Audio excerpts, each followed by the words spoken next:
one of the biggest problems that we have in schools, and particularly, pastoral care teachers find this more so, is Monday morning.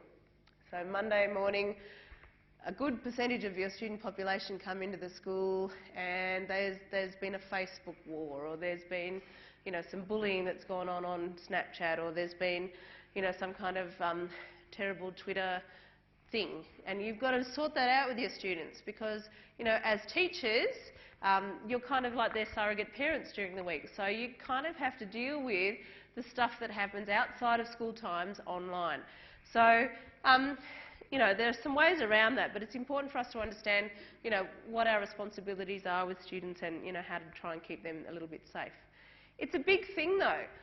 There are a whole lot of things that we need to talk to understand about our students, talk to them about, educate them about. Some of the types of things that happen online are here. So, again, the online reputation. We need to help them to cultivate that good online reputation, which is why we need to understand it ourselves. We need to understand the way that we are perceived by the world so that we can pass that knowledge on to our students and help them develop their own online reputations. We need to understand that they are bullied and harassed, and I'll get back to bullying in a moment. We need to understand that people can steal their identity or hack into their computers if they give the right information out there. So we need to give them all of those skills to come at that. And then we sort of look at the more sinister behaviours like trolling and flaming. Does everybody know what trolling and flaming is? Okay, a couple of head shakes, so I'll take that as a percentage. So trolling is, there are people out there that deliberately go online to make people feel bad. So trolling is kind of like going to a website or to a forum and deliberately saying something that you know is going to upset somebody. That's what a troll does. That's their main focus, is to upset people. So, for example, there are a lot of, on Facebook, there are a lot of memorial type pages for people that have passed away, and trolls will go on there and say, I saw that coming, or it's good they're dead, or something like that.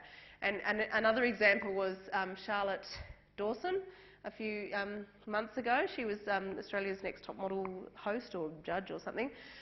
She was a victim of trolling. So people would go onto her Twitter account and tell her how ugly she was or how horrible she was, and it kind of built up, and she would try and combat that, but she would get a lot of this negative stuff from people that just were there just to make her feel bad, and it was said to be one of the factors of her her suicide or whatever. So trolling is quite a horrible, horrible thing that people do, and people have always been mean, but the internet gives them an opportunity to be mean on a really big scale to a lot of different people. So that's trolling. Flaming is, it's like deliberately provoking a response. So it's still mean, but it's like engaging in conversations where you are making people, you're trying to elicit a reaction from people and get them all excited about what you're saying and to argue back with you. So it's about trying to start arguments online basically, but the concept behind it is that it's a mean sort of thing to do. So there's all these different things that we do. We do as adults, not us, but adults do it to each other, but kids do it to each other as well. So it's important to understand what kinds of behaviours are going on out there, and just the kinds of things that our kids are going to have to put up with and deal with on a day-to-day basis. And one of the biggest ones is bullying. Now, to me, bullying is bullying. It doesn't matter whether it takes place online or offline. And I don't see a distinction between bullying and cyberbullying. I think they're exactly the same thing. And essentially the definition of bullying is that it's harassment or violence or exclusion or any of those sort of things that's willful and malicious and generally repetitive. So generally the way that we can identify a bully is because it's a repetitive behaviour. Cyberbullying is an aspect of bullying, as I said.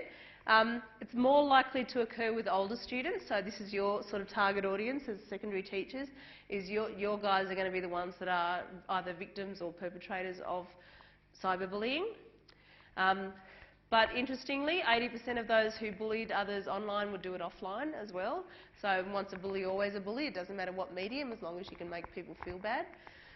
84% of them were bullied online were also victims offline. So you can see a bit of a pattern happening there.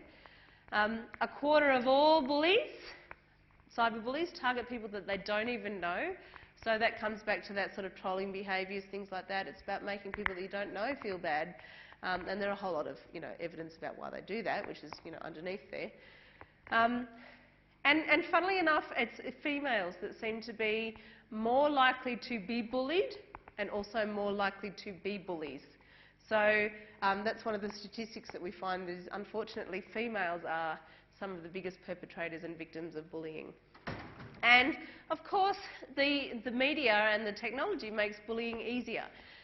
It makes it sometimes easier to be anonymous. So sometimes people will go to great lengths to bully anonymously by stealing people's phones, hacking, people's passwords, things like that. They will do it to make it look like somebody else is doing the bullying. So, people go to great lengths to be bullies. And technology makes it a lot easier for them. Generally, and this is, this comes from a little bit of research that's been done, but generally you can sort of spot typical bullying type personalities. They're likely to be impulsive, hot-headed, react extremely to situations. They're not likely to have a dominant personality, so they're not likely to be sort of a shrinking violet that you never hear from in the class. They're likely to be the more dominant ones, the noisy ones, the ones that have smaller friends, for example. They're easily frustrated. So you'll see these when you've got your classes going, stuff this. I nearly swore then. This is too hard. Gee, the stuff you're making us do is too hard. That kind of easily frustrated stuff. You'll see that in a lot of students that are, perhaps at the higher end of the possible bullying spectrum. They don't display empathy or compassion generally. And that's hard to spot sometimes, but if you're looking for these behaviours, you can usually see it. They're not usually the rule followers, and they don't usually take responsibility for their actions, and they show very little remorse for their actions as well. So when you start to pull these bullies up as a pastoral care coordinator or as just as a teacher or whatever, you're often going to get that was me, that kind of attitude as well. So, sometimes they're easy to spot. Victims are a little harder to spot. They have a lot of different types of, there's sort of a lot of typical behaviours that you'll see in a victim from, a sudden change in their behaviour I think is one of the key ones, is that, they've gone from being an outgoing person or a good student or a, industrious student to, not good student, talking back, all of that sort of stuff. When you start to see lots of absences, when you start to see depression, those kind of things that are unusual for a student, you can sort of start to investigate those types of things. And obviously in this unit we don't get into this in great detail, but it's important for you to know that as users of technology you may have to deal with this stuff. And it's also important for you to know that there are people that deal with it for you. So generally you're the first port of call, and we'll get to what you do about it in a sec. But it's important for you to know sort of what you're looking for. If you're seeing really drastic changes in your students or even sort of more subtle changes, sometimes it's a good idea to sort of probe a little more deeply and find out what's going on. And you'll do more of this in some of the other units that you do in the course. And then, so what's our role then? So as teachers, we do have a duty of care. So we do have a duty of care to investigate these things, stop them, be there for students to talk to about these kind of problems. Pardon me. And we share that duty of care with our parents. So, when you either find out about some kind of episode of bullying or a student tells you about bullying, your responsibility as a teacher is to act on that. Okay, so there are a couple of things. You can let them know that you understand, that you understand what they've told you, not that you understand what it's like to be a bully. We never sort of go down that road with them.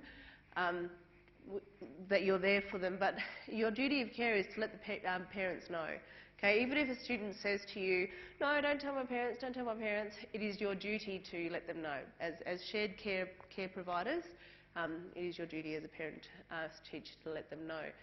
If it's something more extreme, and this is something you'll do in other courses and in your induction and things like that, if a student discloses something to you that is really serious, you are mandated to report that as a teacher. So if it's something that's putting them in harm, you are, as a teacher, mandated by the law to inform the authorities. So abuse, neglect, violence, all of that sort of stuff. But I think the most important ones for us, and particularly in terms of cyberbullying and cyber safety and all that sort of stuff, is that number one, we empower our students. So we give them the skills, which we'll get to in a sec, to help them around these sorts of things.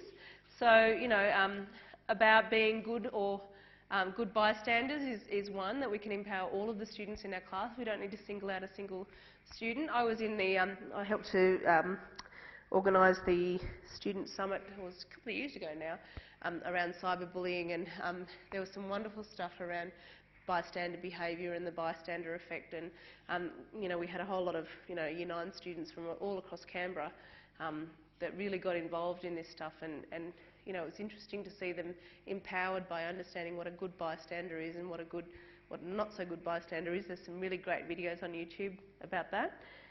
About empowering them to speak up for themselves, speak up for each other, to block stuff that's happening, to understand the sort of safety aspects of what's going on there. It's all about that stuff that we can empower our students for and educate them for as well, which is the sort of the final thing that I wanted to talk about today. And that's around digital citizenship. So digital citizenship is a huge term, but it basically just means teaching people to be good online citizens. So we need to know these things ourselves, but we also need to teach our students these skills as well. So it's about all of the things that we need to understand as users of the internet. Now, in the past, this was a school's approach to teaching students about being online. Let's just block everything. That's just not an option anymore. It's not an option to block things. It's not an option to say, turn off your phone, you can't use it between 8 and 3. That is not a viable option for our students anymore. So we need to educate them about how to safely interact with each other and how to navigate all of this online stuff. So there's sort of 4 areas that I wanted to touch on today. The first is digital etiquette, and this applies to everybody, by the way, not just students. These principles should be applied to everybody. So whether it is a phone or a computer or a tablet or a social media or whatever it is, there are some rules that we should all follow as people. Where are you? Is it appropriate to use your whatever it is in this space? There are games now that people play in the States at dinner, okay, where everybody, when they get to the dinner at the restaurant, they all have to put their phone face down in the middle of the table. Whoever picks up their phone first and uses it has to pay for everybody's dinner. I think that's a really good sign of where we're going with the society, is that there has to be some incentive to put your phone away. And how often do you go out with people where they're on their phone the whole time and you can't have a conversation face to face with them because they're busy texting or Snapchatting or Facebooking or whatever it is that they're doing? So it's really important that we start to model these good behaviours and that we expect them from our students. So yes, you're in class. There is an appropriate time to use your phone and there is a not appropriate time to use your phone. If we're in the middle of a student presentation, or if the teacher is giving some kind of explanation about something or some instruction, then it's not appropriate to have your phone out. If you're doing some research, or if you're working on your own problems, or practicing or something like that, then maybe it is appropriate to have your phone out. So digital etiquette tells us that you need to understand when is the time and place that you can use your device. And then what is the best form of communication from that device? So, there's all sorts of rules around that, and look up Netiquette if you're interested. But things like, not texting in capital letters. My dad, when he first got his phone, every message that he sent to me was in capitals. I had to say, look, Dad, that's, it's not appropriate. Now he's doing the KK and the LOL, and, he's 70. So, it's, they get to understand what's the accepted method of using your particular kind of communication mode, because they're different for everything else. You know, Twitter, you've got 140 characters, so you've got to be succinct. Great teaching tool, by the way, because, you know, getting a student to put everything they want to say into 140 characters is a really good challenge, because a lot of us are not very good at being succinct, me included. So it's been a good one for me. But what's the best form of communication? If I'm emailing someone, what are the standards and the etiquette that I need to use around that? If I'm talking on my phone, is it appropriate to walk down the corridor of a school talking loudly on my phone? Is it appropriate to have music blaring from my speakers while I'm waiting in line at McDonald's? You know, those sort of things we need to teach our student. What's appropriate, what's good etiquette? Because this is a whole new stuff that we haven't really built up social conventions around. Is everyone comfortable with what you're doing? You know, have you ever been on a bus and heard someone breaking up with their partner on the phone? Or, you know, if you're taking a photo, do all of the people that you're taking the photo of, do they actually want to be in the photo? So etiquette is about understanding that not everybody feels the same way about you that you do about your device. Do they want to be in your photo? Do they want their photo posted up on Facebook later on this afternoon, kind of thing? So you've got to be aware of all that stuff around the people that you're interacting with. And do you have permission to send it or post it or whatever? So if you're taking a photo of people, ask their permission before you put it up on Facebook. Those kind of things. It's important for us to know ourselves, but it's doubly important for us to get our students to understand as well. So there needs to be some explicit teaching around this, and sometimes it will fall to you as part of your everyday teaching or a part of whatever it is that you're trying to do in your classroom. So that's digital etiquette. We also need to talk about communication, and this comes back to the last one and that first point that I made, or the second point I made about think before you post. There are a whole lot of great resources for that online, but the essential thing is it actually, I like this one on the left here, is it true, is it helpful, is it inspiring, is it necessary, and is it kind? So all of those things, think before you post. And then again, just could someone misinterpret what I'm saying?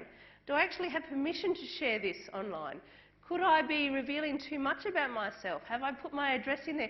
So some of the biggest problems come from people, things like geotagging, when you take a photo with your phone or, you know, you send a tweet or whatever. If you've got location services turned on your iPhone, it automatically logs where you are at the time. So, you know, and there was a whole lot of uproar recently about kids, you know, posting photos and things like that, and people can come and find them at their house or their school or whatever because they've got their location tagged in their photo. So it's very important that we know, what am I revealing about myself by sending this? Some people will take photos in front of the street sign or in front of the school sign or something like that, like not even meaning to, but providing information about themselves that can get them into a lot of trouble, or that can, even worse, get them hurt. So it's really important that we understand what am I revealing about myself, and it's crucial that we teach our students what not to share online. We never share our name, we never share our address, our full name, we never share, because, you know, if you've got a name like me, Bazair, every Bazair in Canberra is related, you know, very easy to find our houses, very easy to find, you know, the only Bazairs in Australia are all related to me, you know, so it's, you know, some of us with those unusual surnames have even more troubles, but we never post our full name, we never post even our age, our gender, our suburb, our school, our phone number, our bank detail. People do that, but it is so important that we don't, and it's so important that we encourage our students not to as well, and ensure that they understand the, you know, the consequences of this stuff happening. So it's not just about our photos and our bank details, it's just about the really simple little things as well, and that's quite often what people forget. And, you know, sometimes the people that want that information are very, very good at getting it. They're very good at getting it. You know, they get into a nice conversation online with someone. Oh, and you know, it's a simple, innocuous question, but the child will end up revealing a whole lot about themselves because they're feeling comfortable with the conversation that they're having with this person. So it's very important that we teach our students that, because it's not enough to just say don't use it. That's not going to work for us anymore, so we've got to educate. The digital commerce stuff is interesting. Sort of touched on that at the beginning, but, you know, understanding that there are reputable sites for, you know, online transactions and there are not so reputable sites. So, you know, understanding, as I said at the beginning, you know, when eBay sends you an email, it's usually not eBay. When St George sends you an email, it's usually not St George. It's usually someone trying to get your banking information. So understanding all that sort of stuff. Understanding that, you know, how PayPal works. I love PayPal. I think it's a great tool. Mainly because I don't have to put my credit card details online. But, you know, understanding how that works as well, and how, you know, if there's a dispute, things could go wrong, you know, all of that sort of stuff. So understanding the conventions behind these types of websites as well. You know, understanding how using your credit card to book things online means that usually they're going to take that much money out of your credit card and hold it. Even if they say, I'm not charging you yet, they'll probably hold it and freeze it so that you don't have access to it. So understanding those types of things as well is very, very important for our students. And there are some resources there on those links that you can go and investigate and get some information about that. And then we've looked at this already, the digital literacy stuff, understanding what is current, what's reliable, what authority has that person got to use it, and what's the purpose of it. So the fourth part, or the final part of digital citizenship, we've already looked at. It's digital literacy. It's understanding the web is out there. It's great, but it's got a purpose, and it's got, you know, some things that we need to be careful of. So if you're interested in those things, and I hope you are, there are some resources to help you. So all of these links here are links to very reputable resources around cyber safety. So some from government organisations, some from education type places, but all very, very good resources for you to use with your students. And you don't have to go, you know, one by one, go through them. You can pick and choose as you like. If you're doing a unit where, or an activity where you need your students to be online doing something, then you pick out the resources around online communication and you know, identity and all of that sort of stuff. So you can go and use those resources to help you. One of the things I think we really need to do as teachers is take the resources that people have created and not create them ourselves. So definitely use those. The Cyber Safety Help button that you can see there, that's on a lot of websites now. So in the department, in the directorate, we use the Digital Backpack, which I've mentioned sort of briefly this semester. But on that, there is this link to the Cyber Safety Help website. That's not my phone, I promise. So then you can go, and there are a whole lot of resources just on there. So when a student feels threatened, they can report something, they can talk to someone about being worried, or they can learn more about cyber safety. So there are some really good resources for students. I think it's in the room next door. I was thinking, is there a phone? Yeah, so there are some really great resources for our students out there as well. So, I mean, I know it's kind of, hopefully, I'm hoping it is kind of a bit scary, but it's very important for us to understand some of the aspects of how to use Prezi. Yeah, some of the aspects of the digital world and how they can be kind of dangerous. And I'm a very optimistic person, so I don't like to end on a negative note, but you know, that's the way the semester panned out. But it isn't negative. I think in the long run, if we are all understanding what's going on out there, and I think that it's a cliche, but knowledge is power. So the more that we understand about the world that we're interacting with, the easier it's going to be, and the better it is that for all of us, you know, us and our students as well.